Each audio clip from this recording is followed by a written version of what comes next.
Hello and welcome to Wrestling at Random. I'm Jeremy Deemer. I am Adam Summers, and you are in season 4 of Wrestling at Random. And we always talk about from time to time things that are evidence of the legitimacy of the randomizer, the fact that we are not choosing these shows are choosing us. This is another one of those examples because you and I were hardcore fans, pardon the pun, of this promotion, went to every single one of their shows that took place in the Chicago area. I traveled to Milwaukee. I went to Peoria, Illinois in like 2000 to see this promotion. Yet we've only had them on this podcast a couple of times, not that many compared to other promotions. ECW. And here, for the first time in this season, we have ECW. It is ECW television from February 5th, 2000. So February 11th, 2000 was the air date. Okay, yes. February 5th is the day that the show took place. February 11th is the TV air date. And we've visited 2000 ECW before, but that was the very end of the year 2000, November to Remember, from Chicago, Illinois, a show that you and I were at. This is early 2000 from Tallahassee, Florida. Season 2, Episode 6, if you're watching on the Cock or on any other streaming service that WWE is on now at this point. The ECW TV show was airing on TNN, the Nashville network, rebranded as just TNN. What a fit. Rebranded, but not with the new logo. And if you were like me, and while you were not a country music fan by any stretch of the imagination, you were, as I was at that point in my life, a NASCAR fan. And there would be occasional races on TNN, and you would see commercials for Conway Twitty concerts and what else. Seeing this same TNN logo with the barbed wire wrapped ECW logo, very weird. It would eventually be the home of Raw, and it would eventually be rebranded Spike TV. But this TV, let's before we get into the TV show itself, let's take a look at what was going on in the wrestling landscape in February of 2000. Okay, Vince McMahon made headlines February 3rd with the announcement that he's starting a professional football league called the XFL. That was announced in the same month as this TV show, which would air on TNN among other channels. Sabu agreed to a deal on February 2nd with WCW. WCW was... I have no recollection of that. I remember him in WCW in like 95 briefly at the beginning of Nitro. Yeah, WCW was forced to drop all plans with him due to a contract dispute with ECW. In particular, the clause which calls for a filing both with Paul Heyman and with the court in Westchester County in any claim of a breach of contract, which did not happen.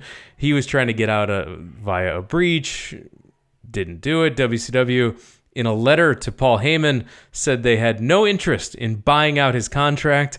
And Heyman said, okay, if you're not going to buy out the contract, we're not interested in using him any longer. He's just going to be on ice. So Sabu did not end up going to WCW.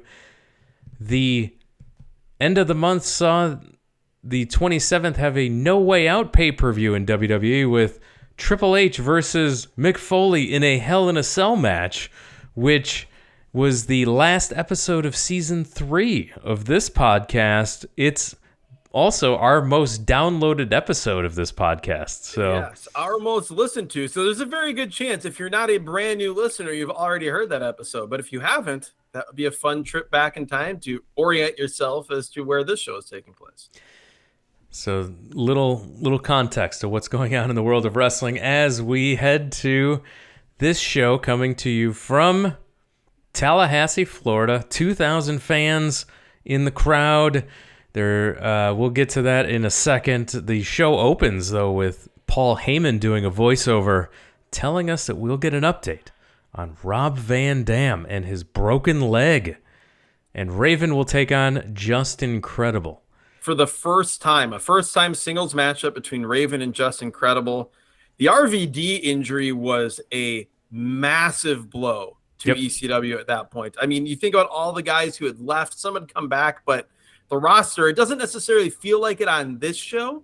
But if you look at the rest of this card on this taping and the episodes that they taped as well at the show, you see how thin the roster was. So losing Rob Van Dam, their biggest star by far, but also when Rob Van Dam broke his leg, they also lost what would have been a massive program, as Rob Van Dam, the ECW TV champion, had just done an angle. They just had a physical confrontation, I believe, a few weeks prior at the ECW arena with Rob Van Dam and the ECW world champion, Mike Awesome. And that was the biggest match they could put on. They had not crossed paths. It was TV champ versus world champ. People have been clamoring for Rob Van Dam to win the world title. Whatever is going to happen there, all had to be thrown out the window.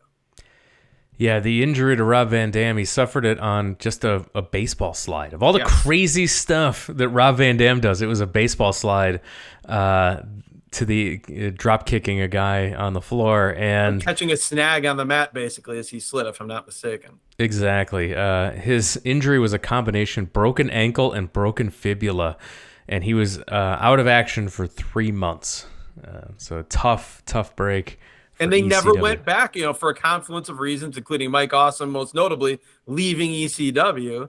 That match, that feud, never ended up happening. It's it's got to be one of the top 3 or 4 biggest one-ifs in the history of ECW, I would think.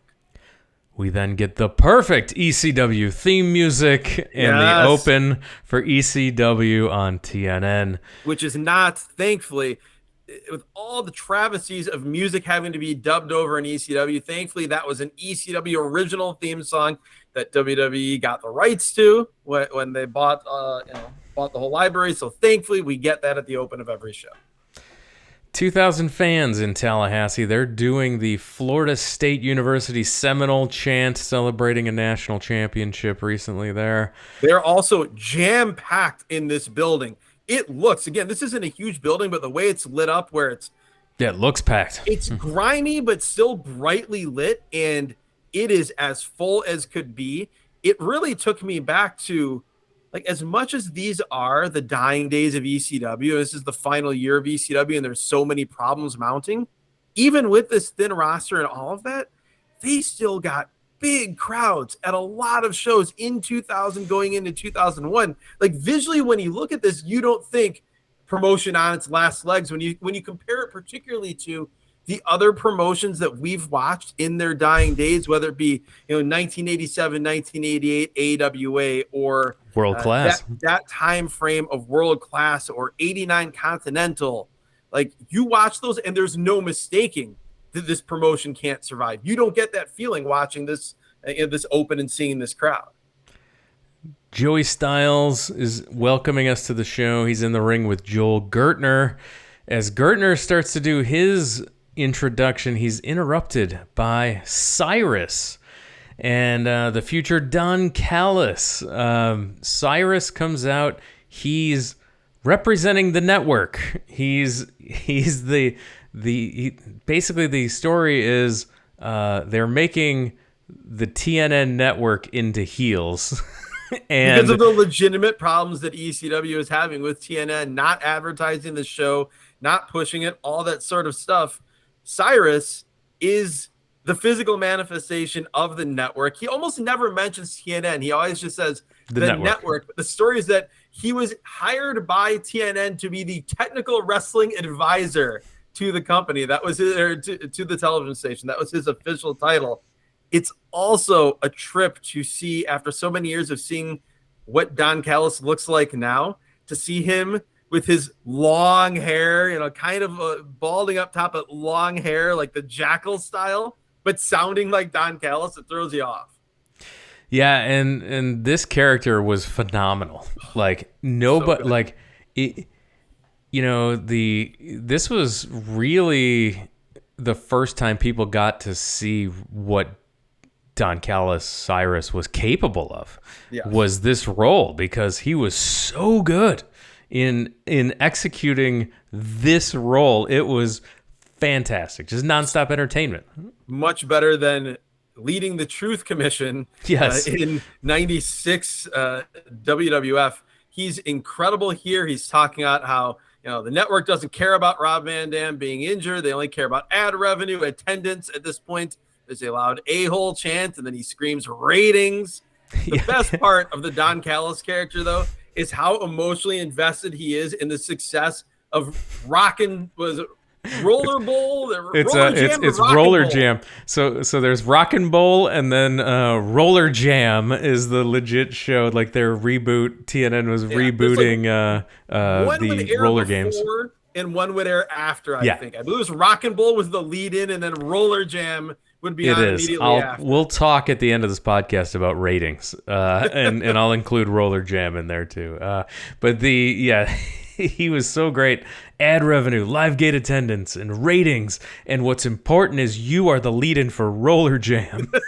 He says awesome. It with such ridiculous but earnest conviction that this character has. It's glorious. It's also notable in that I don't know that I've ever seen any other promotion try to pull something like this off, some sort of meta behind-the-scenes type of thing, and have it be actually entertaining and net positive. But part of it is because it's so over the top, and the only person who's not in on how over the top he's being is the guy who's doing it, Cyrus, Don Callis. It's just, this would not have worked with anybody other than him.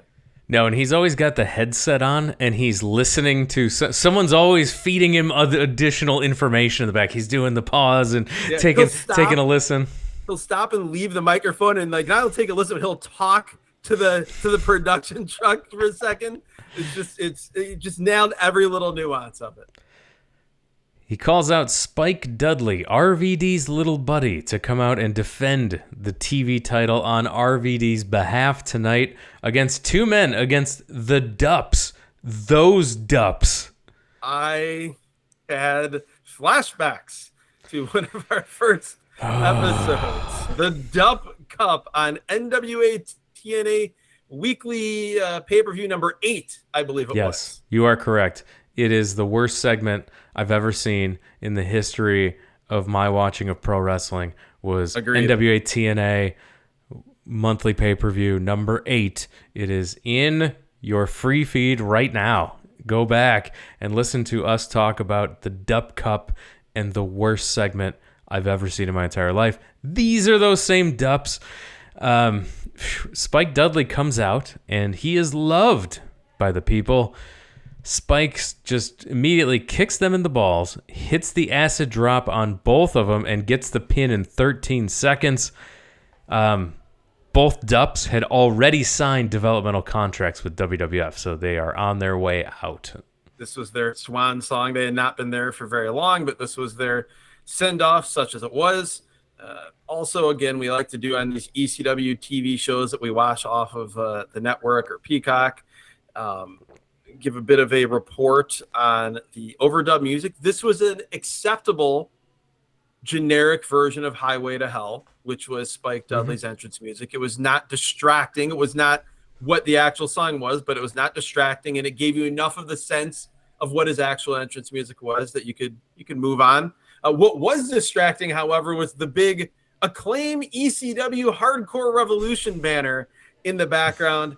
I remember buying that game, and I don't know if there's anything in my life that I've tried to will myself to enjoy more than ECW Hardcore Revolution, the video game, because I was as in the tank for ECW as anyone could ever be. Even still here in 2000, I'd watch it every week. I was obsessed with it. And the idea, oh my God, there's going to be an ECW video game. I'm going to play an ECW video game with the ECW Arena. This is going to be incredible. I spent so many hours playing that game, trying to make it good. It did not work. No, not good. Horrendous video game. In the back, Mikey Whipwreck and Raven are having a conversation. Raven wants him to tell Tommy Dreamer that the Francine thing is not worth ending their friendship over. It is not an issue. The camera pulls back, and we see James Mitchell, the Sinister Minister, is there with Mikey Whipwreck but he's unnamed at this point. Nobody knows quite who he is. Yeah, we'll have more on that later. This is the very, very beginning of what, to me, was one of the most entertaining things from a not in-ring, but just like backstage promo perspective in late-stage ECW, when the Sinister Minister joined forces with Mikey Whipwreck and then eventually Tajiri as well. Their completely insane, unhinged video promo, whatever you want to call it, backstage stuff, was 9 times out of 10 the most entertaining thing on the show. Mikey Whipwreck, like going from, for so long, being the underdog character, and then he goes to WCW. It's a total disaster. He comes back to ECW and he tries to be that same guy, and then has a total mental breakdown, which this unnamed guy, the Sinister Minister, seizes on. Awesome stuff. Francine leads Tommy Dreamer to the ring. Tommy Dreamer's opponent, the aforementioned Mikey Whipwreck. After they make their way to the ring, we cut to the back. Weird placement for this promo, but we cut to the back for New Jack and Balls Mahoney. New Jack cuts a promo calling out the Baldies, and then we go back to the ring to actually start wrestling. Yeah, New Jack, you forget because of all the New Jackness of him. He was a great promo. Even here on TNN, where he had to be a little bit more restrained, he was an awesome promo. A lot of times I feel like what they did with these, where they do the entrance and then they go to a backstage promo or a vignette and then they go back to the ring, a lot of times that was to trim the length of the actual match to fit into TV time. Like they'd come back and the guys would be brawling in the ring or they'd be wrestling in the ring, and you couldn't quite tell if the match had already started or not. But I'm pretty sure this was joined a few minutes in progress. James Mitchell comes out to distract Tommy Dreamer. This lets Mikey get the advantage. He's attacking Dreamer. He grabs a microphone. He's screaming about not being a baby as he hits Dreamer with the microphone. He says, "I'm 39 and I live with my mom, but I'm not a baby. I'm not a baby." And yeah, this also is where, like you said, we see the Sinister Minister, but he's just referred to throughout this show by Joey Styles as that guy, which is, I don't know, it gets kind of annoying as it goes on. Joey Styles, he's totally fine here. If you like Joey Styles, you'll enjoy him on this show. But I'm always reminded by, other than on the pay-per-views when Cyrus would join him on commentary, other than that, Joey Styles was always better as a solo announcer than he was with a color commentator. And while Joel Gertner's act at times in my younger years I found amusing as a manager and as a sort of personal ring announcer for the Dudleys, he's not good at all as a color commentator here on TV.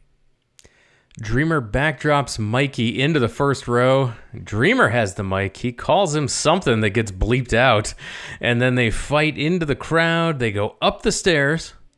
And then they fight back down the stairs to loud ECW chants. Just showing off this great crowd. I would do that too if I was ECW. This looks awesome. Dreamer gets sent into the bleachers. They fight to the top. So these are like recessed bleachers. They're all stacked up there. They're fighting on top of these bleachers. They're holding on to the rail, which is in front of the first row of the balcony. Dreamer knocks Mikey off. He goes down to the floor after being punched. This is low-key terrifying. I don't mean low-key like low-key terrifying, meaning he's going to kick you in the head, but it's subtly scary because, as you mentioned, these recessed bleachers, it's like in a high school gym when the bleachers aren't rolled out, and so you just see them barely sticking out. They're on top of these. It's probably about like 10 bleacher stacks high. They're on top of it, and there's maybe like 4 inches of lip of bleachers hanging out from this wall that these two men, who are not small, are standing on and punching each other. Mikey gets knocked off of it and goes down in a pretty controlled manner, but you're watching and thinking, like, this could go bad. There's nothing to break their fall. Like, it's just concrete. There's no tables, obviously no mats. It's a unique look and a pretty scary situation. They fight back to the ring. Inside the ring, Dreamer with a chair. He misses. He drops the chair, and Mikey hits a side Russian leg sweep onto the chair. Tommy Dreamer hits a swinging neck breaker. He goes to the top but gets cut off. Mikey goes for the whipper snapper, which is his stunner. But top rope stunner. Yeah, but he gets thrown off. Dreamer misses an elbow drop. Mikey misses a second rope moonsault. And then Dreamer hits the Dreamer Driver and gets a 2 count because the Sinister Minister pulled him out of the ring. The Dreamer Driver, which is basically Mitsuharu Misawa's Emerald Flosion, and I think the comparisons between Dreamer and Misawa probably stop there. I'm not knocking Dreamer. He, along with Raven, they were my guys in ECW. I was obsessed with both of those guys. I had my Tommy Dreamer Innovator of Violence t-shirt, which I wore to high school in 1998. Probably not the smartest idea, but I did. But yeah, the other thing to note about this, and the announcers talk about it, Joey mentions it, is that the story, and it was based in reality, was that Tommy Dreamer had 2 herniated discs in his back, and he had to make a decision. It was either have surgery and have your career ended, but your back will be okay for everyday life, or keep wrestling with herniated discs in your back. And because Tommy Dreamer was Tommy Dreamer, he kept wrestling with herniated discs in his back, but it made for an obvious target for all of his opponents. Francine throws him into the ring, throws the James Mitchell into the ring. Francine kicks him in the balls, then does a Bronco Buster in the corner. Mikey Whipwreck grabs Francine, and Dreamer, he tries to get him off of her, but he gets hit with a super kick. And this is when Raven hits the ring. Mikey Whipwreck tries to throw powder into the eyes of Tommy Dreamer. Dreamer ducks, and Raven gets the powder to the eyes. He's blinded. Francine goes to check on Raven because, again, he's blinded. He grabs her and DDTs Francine. Dreamer is pissed. He attacks Raven. Mikey tries to seize the opportunity with the schoolboy, but Dreamer kicks out. Dreamer hits Mikey with the Spicoli driver, but Dreamer goes after Raven again instead of going for the pin. Dreamer hits a DDT on Mikey Whipwreck, goes for the pin this time, gets the victory. This was great stuff to kick off a multi-show long story between Dreamer and Raven. Yeah, I love this. This really harkened back to the original Raven Dreamer feud and the involvement of Beulah McGillicuddy. Maybe the only thing that doesn't make it work as much as it's a fan, you don't have that emotional attachment to Beulah being involved in that whole story. That isn't the same with Francine. But to me, this was kind of the turning point of the Raven Dreamer stuff starting to work again. They blew that feud off. It's the greatest feud in ECW history, one of the most interesting layered feuds in modern wrestling history. They blew that off when Raven went to WCW. They finished it perfectly.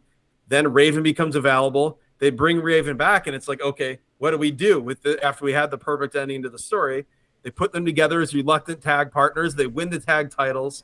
They eventually lose the tag titles, and then that bond is obviously going to fray, which we're seeing right here in front of us, and you're right back to Tommy Dreamer and Raven, childhood friends into enemies, and now they're enemies here in the later stage of their career. I love this. It felt, even though this was in an arena in Tallahassee, this whole sequence, that craziness of the last few minutes, felt like something you'd see in the ECW arena in 95, 96.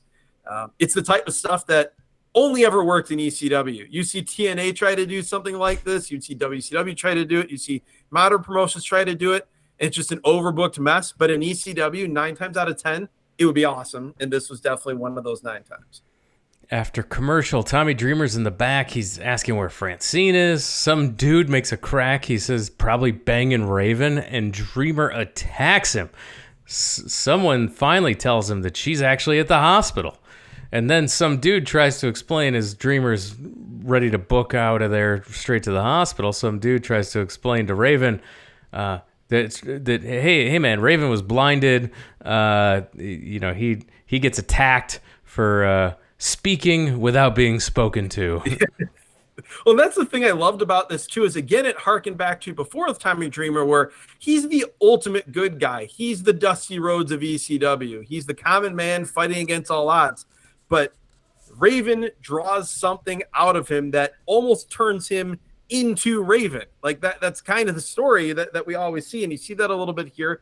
I was also amused by kind of one of those guys you forgot existed in late stage ECW. You mentioned the guy making the wisecrack about Francine when Dreamer first went back there. That was Bilvis Wesley. Those are two names you made up. I can't. It is not. Bilvis Wesley had a long-running feud with Chili Willy, who we talked about being a guy that in a different era of ECW would have really gotten over. But yeah, Bilvis Wesley. We then get one half of the ECW World Tag Team Champions, Just Incredible. He's tag team champions with Lance Storm. Just Incredible comes out with his manager Jason, and he's taking on Raven, like we mentioned at the top, for the very first time. These two start by fighting outside the ring. Incredible's put on a table, and Raven comes off the second turnbuckle to the floor, dropping an elbow, put Incredible through the table. This is how the match starts. Yes, this is the first 30 seconds of the match. I would describe that as more of a flying body attack, by the way, Tony Schiavone style. I also note that, like, while the show is really good so far, and I love the way we're seeing guys in multiple segments and stuff is weaving throughout the show, Raven sure did recover fast from that powder to the eyes. And he also got back from the hospital really quickly. If we're led to believe it, the idea of this show is this is taking place over the course of an actual clock hour, they got some explaining to do. It's fine because it's ECW. And if you watch the old TV shows, it was obvious you weren't watching presented to be live shows, jumping in and out of different stuff. But this just, it stuck out to me right away. Raven starts using a broken leg of the table. He's choking Incredible with it. Incredible's back is bleeding. He's cut from that table break. His back is also huge. This is just Incredible. He's not like Lex Luger defined, but he's big compared to when you'd see him otherwise. Like, he's trying to be a heavyweight. This is him coming off being the world champion, now tag team champion. He's a big dude here. Getting ready to be part of Team X Factor in God, talk about worst entrance music Hall of Fame. Uncle Cracker ushering X-Pac, you're Just Incredible, and one Albert. What a great triumvirate that was. The fabulous Freebirds of the early 2000s in the WWF. So Raven brings a table into the ring. He leans the table against the turnbuckle. He tries to whip him in, but he gets reversed, and Raven goes through the table. And Incredible's first offense of the match. He's on the outside, hits a super kick, and Raven is busted open. Incredible hits him with a beer. Lots of punches. Back inside, Incredible brings a table into the ring, and he sets up the table in the corner, and he runs and jumps. Raven moves, and Incredible puts himself through the table in the corner. Yeah, he had put Raven face first on this table propped up in the corner, so this would have been death if he hit this running knee through the table, but Raven moves out of the way. Raven, by the way, a popular man. My brain is not, as much of a Raven fan as I was, hearing 2,000 people chanting Raven, Raven, very strange. Seeing him as a baby face in ECW. The description doesn't do this justice. This match is awesome. Like, this is like, it's classic ECW. So much fun. This match is great. Like, and I'm having a great time watching this match. So it doesn't sound exciting, but there's a lot of exciting things happening. Well, you've got a red hot ECW crowd. You've got Just Incredible, who, regardless of the revisionist history that people say, oh, he was just a total bust in ECW. Yeah, he maybe wasn't the best choice to be world champion, but in this role as like an upper but not quite world title guy who's one half of a tag team in a blood feud, I had no problem with him. The other thing here that's very noticeable is that Raven, during this run in ECW, this post-WCW, pre-WWF run, it was kind of uninspired from an in-ring perspective. He kind of wasn't the hardest worker at a lot of times, but here he's working his ass off. Like, this is not Raven doing a night off. Raven he's committed to this match. And there's a reason why this match he was committed to and was not committed during a lot of his run. We'll talk about it a little bit after we finish this angle here. So we get a 10 punch in the corner by Incredible. He celebrates. The heel doing the 10 punch in the corner. I like that. The heel's doing the 10 punch. He's celebrating, which allows Raven to hit the low blow because that's the babyface move in ECW. It is. Raven fights back, hits his big knee lift, and then does a snot rag to the face. He also holds up the 2, and we get the Mr. Wrestling 2 reference from Joey Styles on that knee lift. I love it.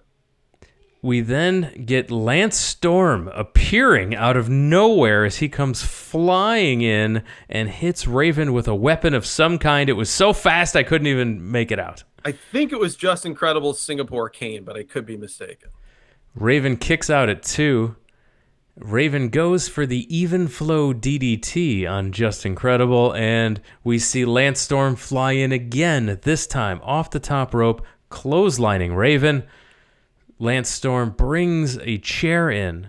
They do the drop toe hold, and Raven goes face first into the chair. That's Raven's move being done to him.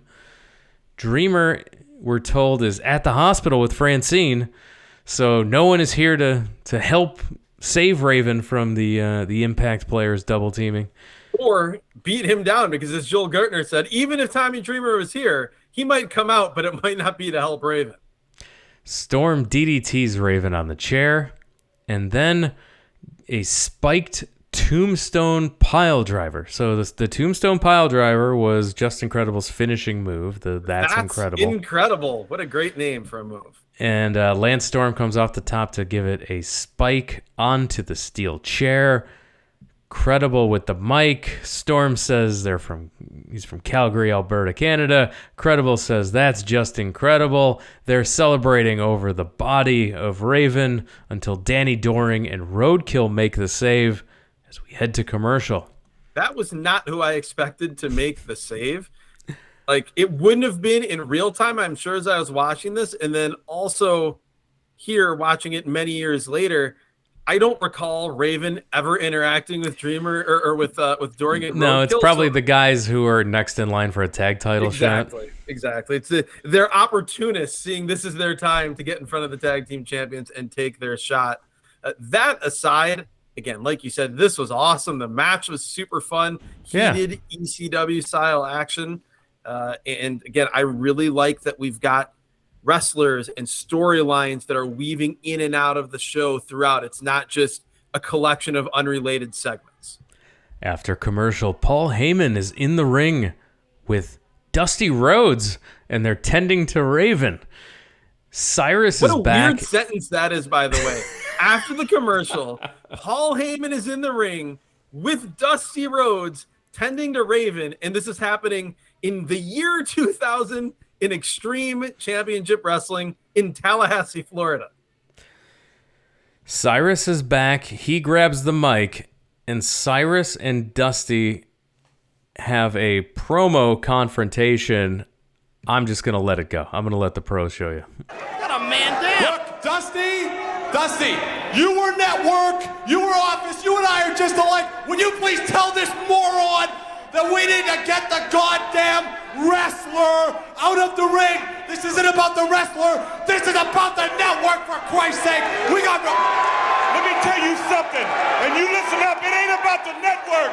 It's about the boys. It's not about the goddamn network.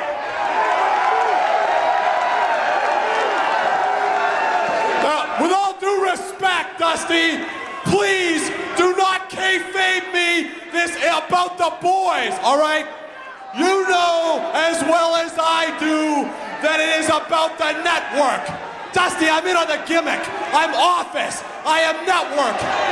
That sucking sound you hear is money flowing out of the network.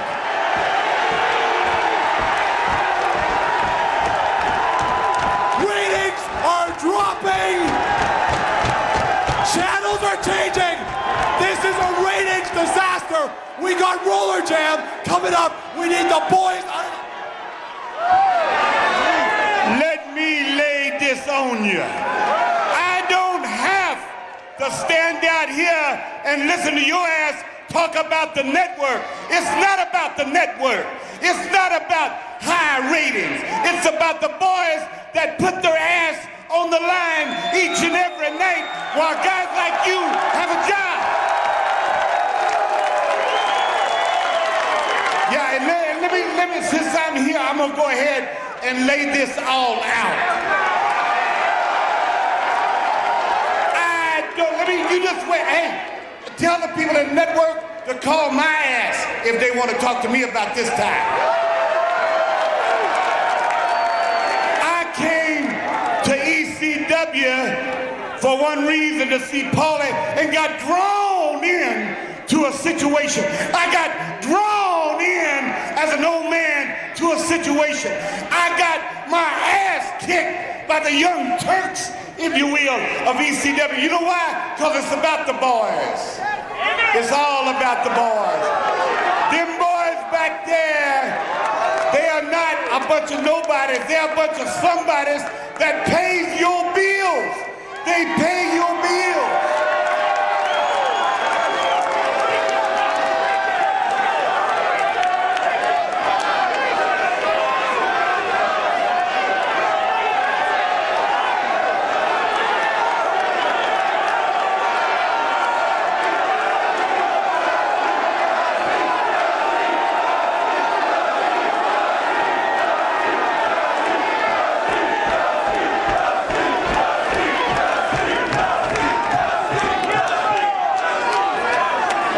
I'm gonna lay this on you too.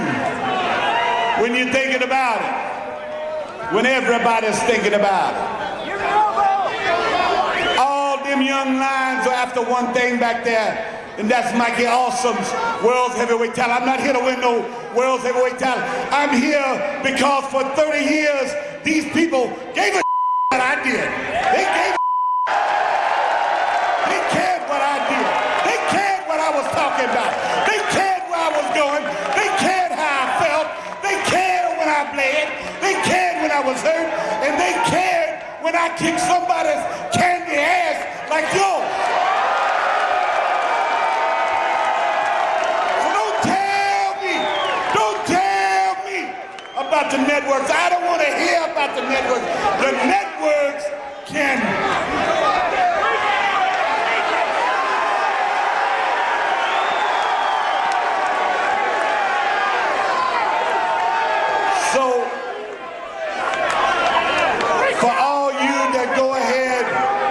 and gave back to me here in Tallahassee. Let me say something since I'm here.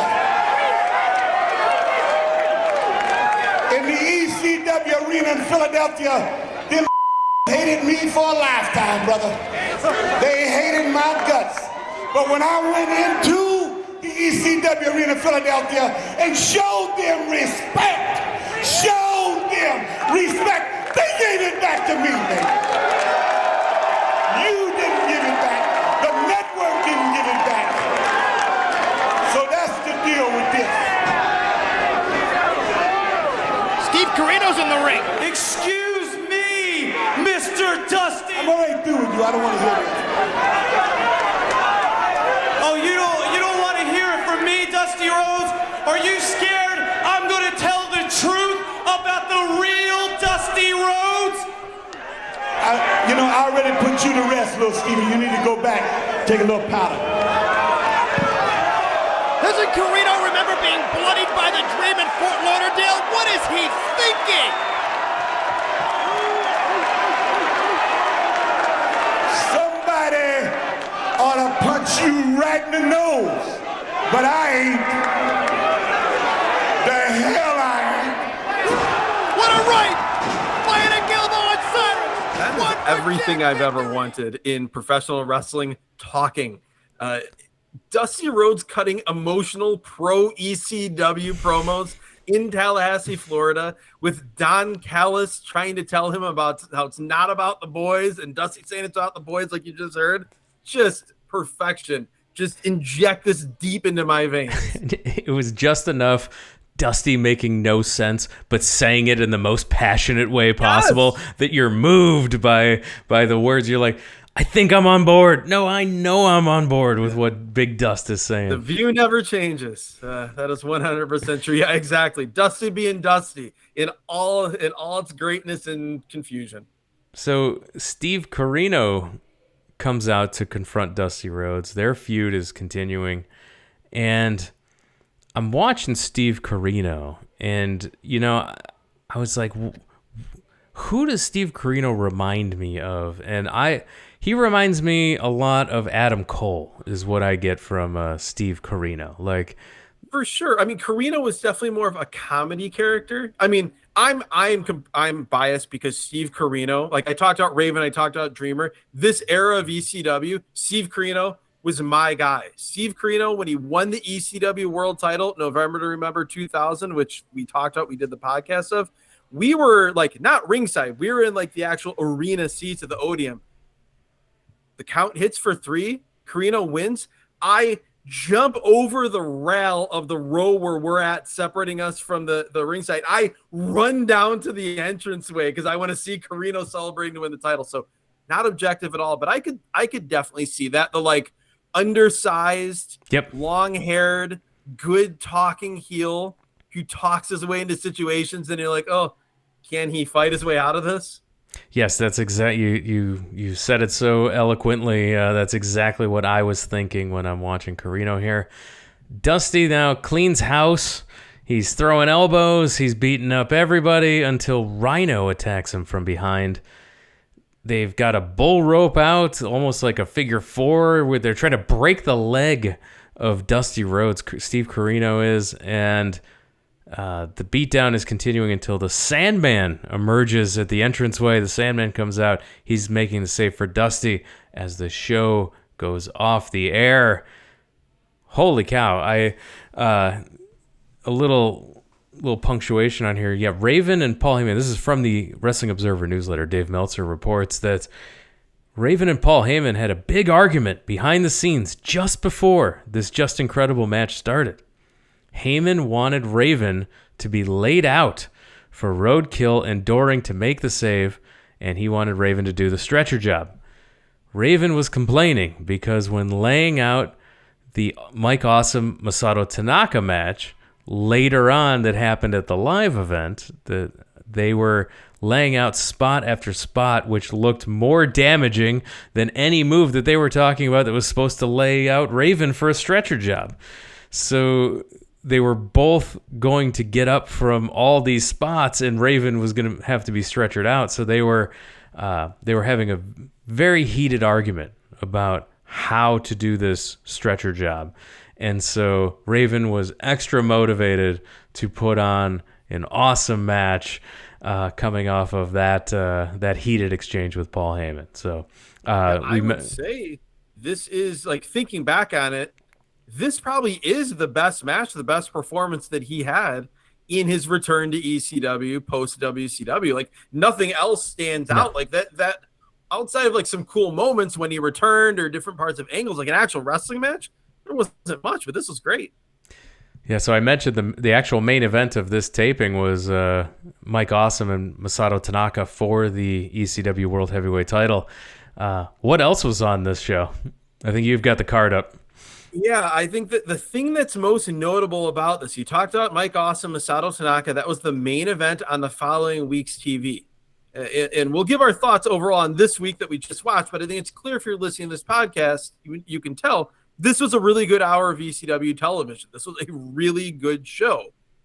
The rest of the live event television taping tells you how thin their roster was, particularly with Rob Van Dam out and with Sabu gone. And it shows you how uneven the TV show had to be from week to week. You weren't going to get great shows every week. The opening match is Eric Watts.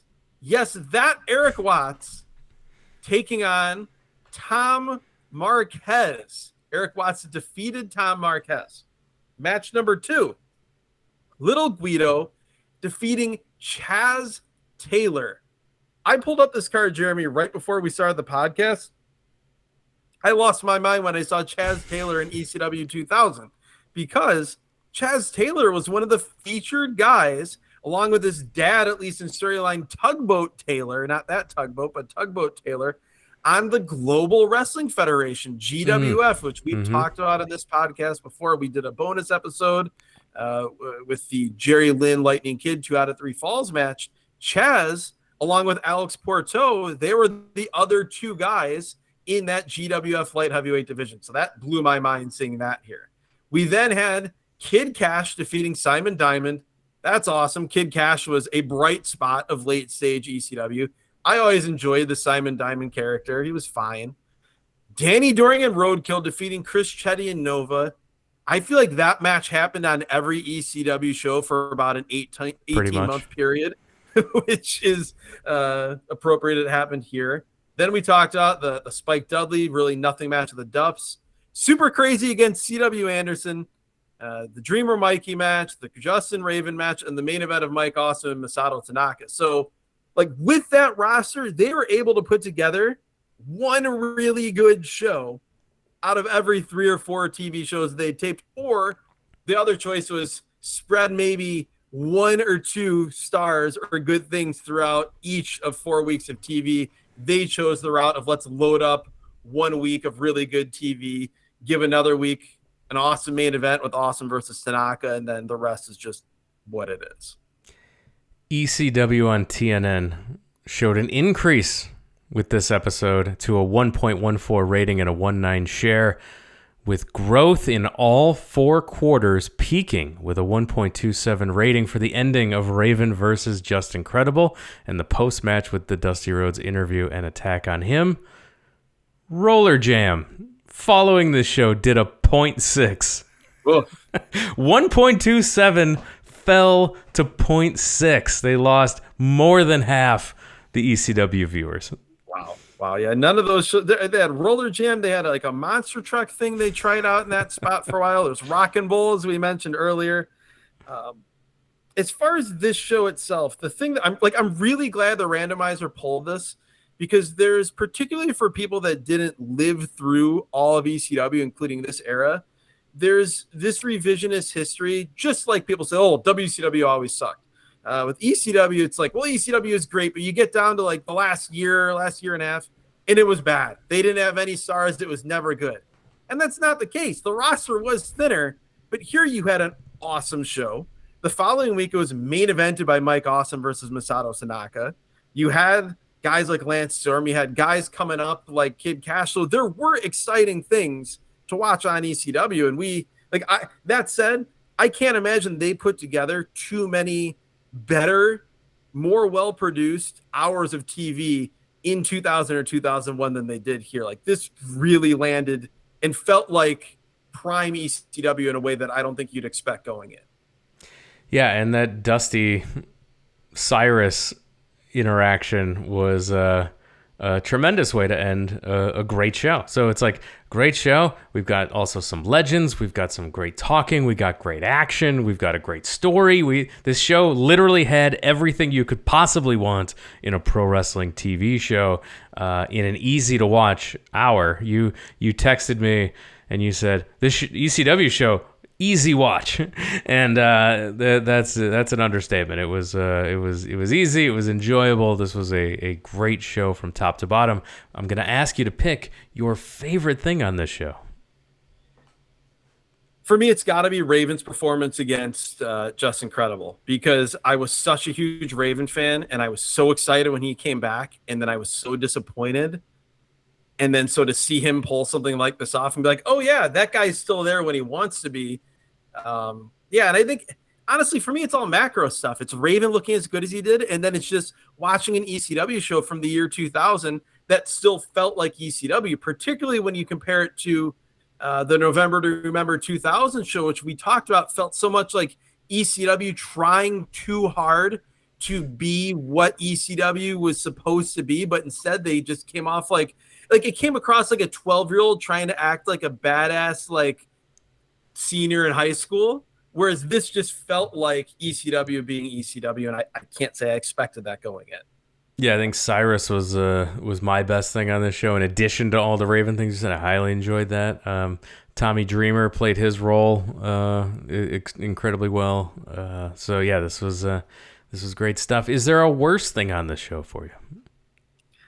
I mean, having to see the Dups just because of the PTSD of the Dup Cup from NWA TNA Weekly Pay-Per-View 8, that to me it's the only negative, because like you said, everybody else on the show was awesome.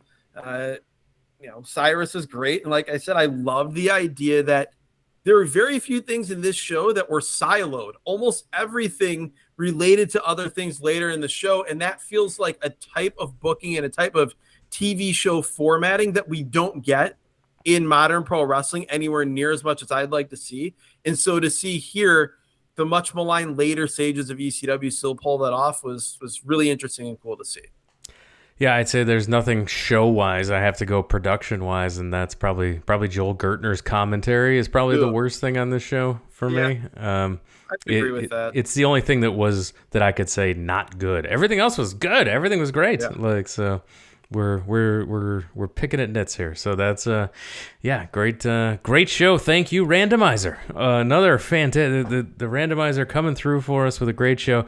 As soon as I heard that Masato Tanaka and Mike Awesome was on the next week's show, I thought we were going to have the thing where the Randomizer picks the week before the show we actually really want to watch. Like that Mid-South one that the previous week had the legendary Flair DiBiase. Flair and DiBiase. Yeah. Like, I was so prepared to be mad when they mentioned next week Mike Awesome and Masato Tanaka. I was prepared to be upset. I thought we were going to get like a half-hour Baldies match or something on this show. Yeah, so this was a good pull for us. Always good. Glad we got some ECW in here in season 4, our first ECW trip in season 4. So glad this finally showed up on the Randomizer. So with that, we are going to call it a podcast. If you want additional ECW content, there's more in the back catalog of this free feed you're listening to. There's also some over in the bonus feed. We run a whole bonus feed over via patreon.com/wrestling at random, or if you're an Apple Podcast subscriber, right in the podcatcher you're listening to this show in right now, you just hit that subscribe button and it unlocks all of the back catalog. We've got over 100 bonus episodes that are new to you, brand new evergreen content sitting there right now. It unlocks all of that, including more ECW and lots of stuff. That's where the stuff that's weird, the stuff that doesn't fit into the free feed, maybe it's a match, maybe it's a list of stuff, that's over there in the bonus content. And we have patrons who bump themselves up beyond just getting that bonus show. They bump themselves up to be the randomizer. They're the intentionalizer, if you will. They choose shows for us to watch. So we've got a lot of listener chosen content over there as well in the bonus feed. If you haven't looked to see what we've got there, give it a look in your Apple Podcast. Anything marked bonus, that's what that is. If you go to the Patreon, it's patreon.com/wrestling at random. And of course, Patreon, it's not just the audio. We also have a YouTube version of the podcast there for the bonus subscribers as well. We also have a YouTube for the free feed subscribers as well. If you haven't gone to our podcast channel over on YouTube, it's a Wrestling at Random podcast on YouTube. Go there, throw a subscribe to us. It helps us work the algorithm so other wrestling fans can find the podcast. Go ahead and do that. You can see the video version of Adam and I doing this podcast. So that's all up there. The all of season 4 has video content on YouTube, so you can go subscribe there every single week. And the bonus content has both audio and video, your choice. So the best way to interact with the show is through YouTube comments. We've been getting a lot of those. Continue those. Follow the show on YouTube. We always say interact with the show on YouTube. Or via social media at Wrestle at Random is the Twitter and the Instagram as well. We love to hear about your opinions on these shows that we're watching, your memories, your experiences, stuff that we don't know. So definitely continue to interact with the show through all those platforms as well. And you also mentioned, before we go, I want to mention you talked about the bonus feed. Not only is that available on Patreon, that's also available on Apple Podcasts. You can go to Apple Podcasts, click subscribe there to get all the bonus feed episodes. I just checked while you were telling everybody about all that.